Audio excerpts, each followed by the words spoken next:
Como ya he dicho en la presentación, me da mucha alegría tener a estos dos jesuitas cargados de méritos y larga vida de trabajo en esta ciudad, además, Alcalá de Henares, donde vivió San Ignacio de Loyola. Le he ofrecido al padre Tejerina que si quería presidir, pero ha dicho que lo hiciera yo. Por esta vez he aceptado, aunque me hubiera complacido mucho el escucharle. El sermón de hoy, Día de Todos los Difuntos, va a ser continuación del de ayer, pero no os preocupéis los que no hayáis escuchado el sermón de ayer, porque os vais a poner totalmente al día en el resumen. Es un sermón que viene muy bien para el día de hoy, porque ayer tratamos de una realidad del más allá, de una realidad de ese lugar del que lo que sabemos es lo que nos ha revelado Dios.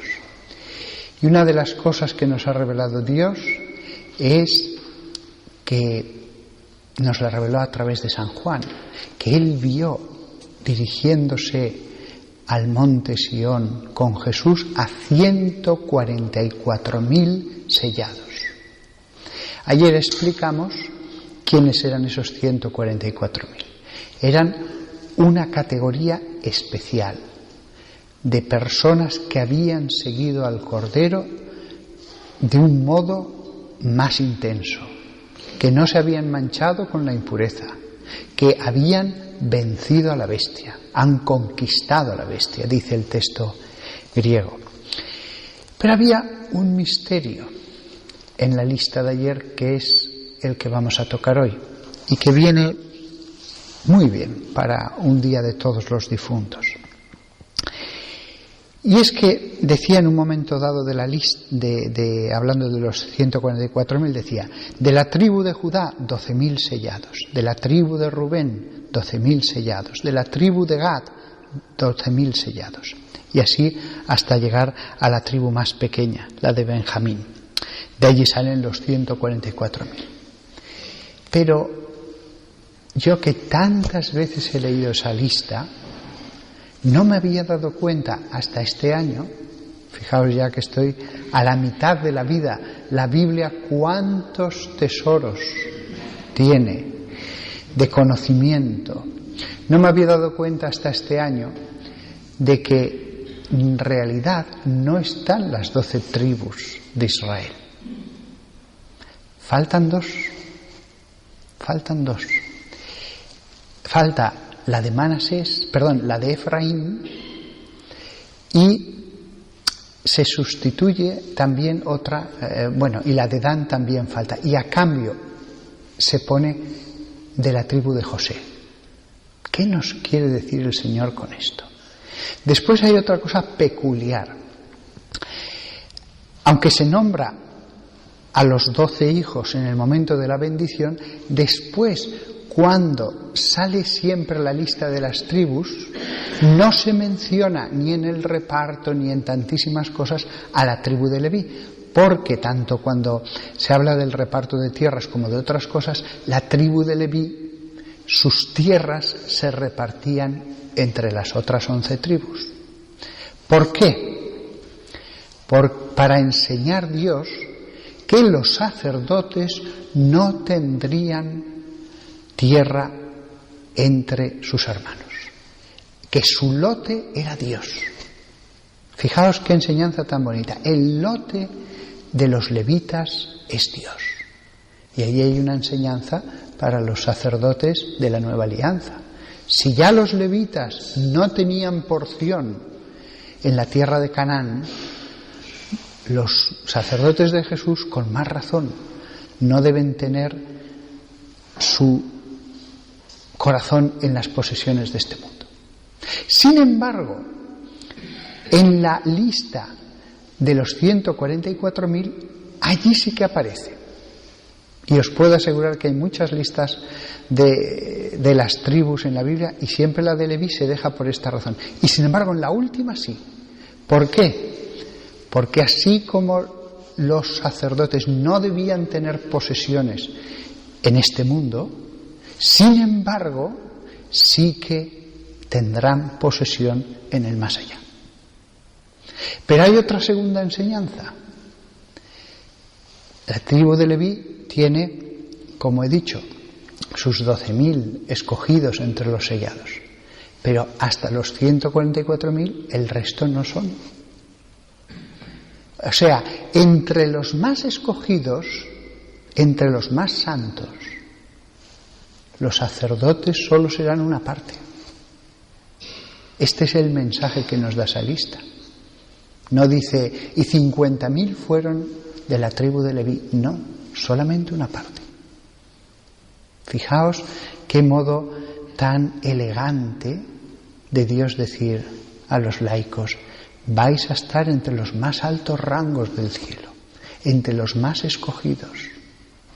No se menciona allí a papas, no se menciona allí a arzobispos ni cardenales, ni siquiera a los príncipes, de los que hay otro versículo del Antiguo Testamento, que en el reino que se va a establecer sobre la tierra del Mesías establecerá sus príncipes. Pues tampoco se hace mención de ellos para el más allá, porque allí solo importa lo que dice el Apocalipsis: estos han seguido al Cordero donde quiera que iba y no se han manchado con mujeres y vencieron a la bestia. Fijaos que tres cosas tan interesantes las que Dios dice.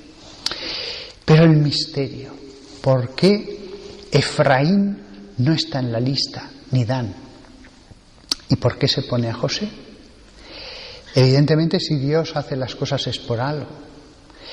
Bueno, hay un versículo que cité de memoria ayer y que hoy sí que lo he buscado para citarlo con toda su exactitud.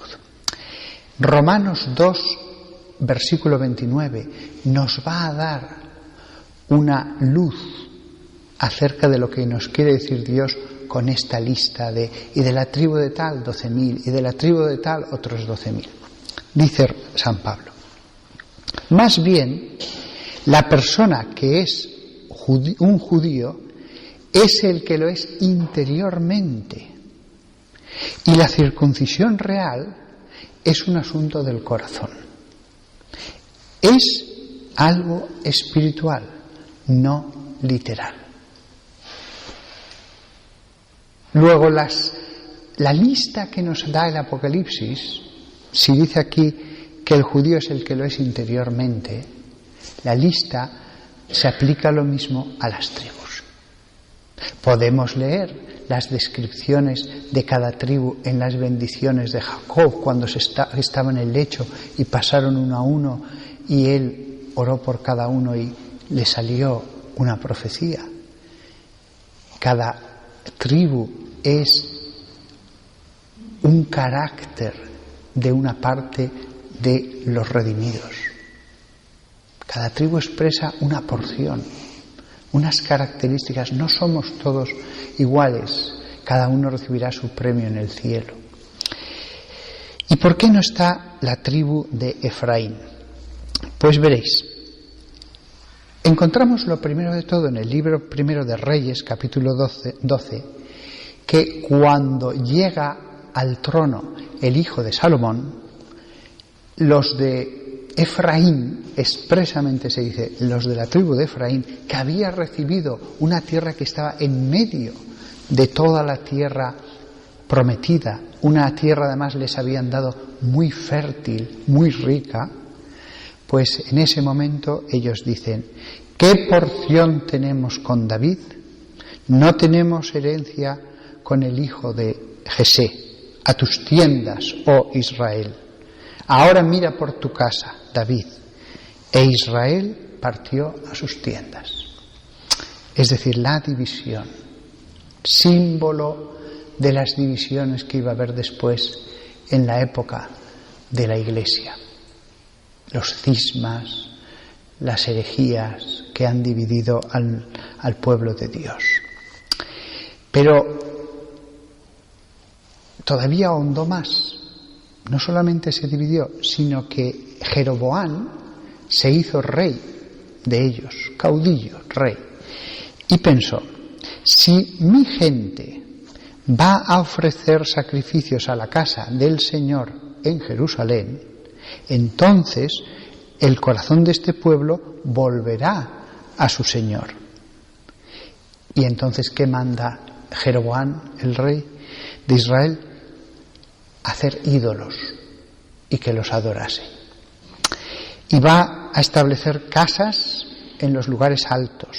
E hizo sacerdotes, que dice el versículo 31, que no eran hijos de Leví, e instituyó una fiesta. Aquí tenemos la división, pero peor todavía, la idolatría. Y esto, que aparece en el libro de Reyes, va a ser dicho en otro salmo posterior a toda esta época, no todos los salmos son de David, en que expresamente se dice el Salmo 78, los hombres de Efraín, aunque armados con arcos, volvieron la espalda en el día de la batalla, no guardaron la alianza del Señor y rehusaron vivir en su ley. Olvidaron lo que Él había hecho, las maravillas que les había mostrado. Y más adelante, que continúa hablando de Efraín, dice: pero ellos prosiguieron pecando contra Él, rebelándose en el desierto contra el Altísimo. Y todavía continúa más. El profeta Oseas, mucho tiempo después, escribió en el capítulo 5 esto: Efraín será dejado estéril, es que lo estoy leyendo en otra lengua, será dejado en la nada en el día del ajuste de cuentas.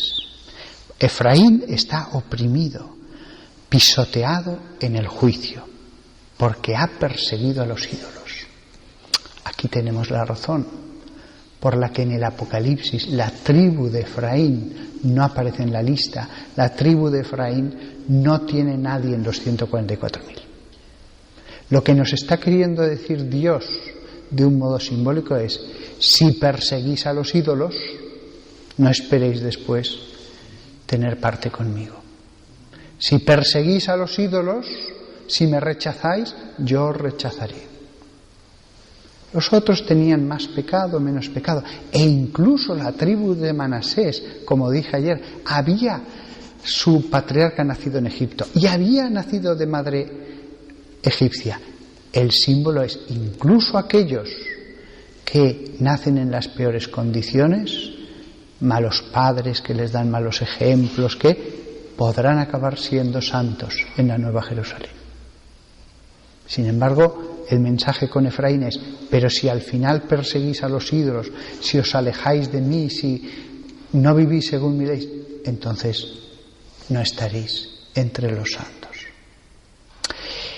La tribu de Dan, lo mismo. La tribu de Dan era considerada en la época de las tribus como una tribu que había caído en la idolatría.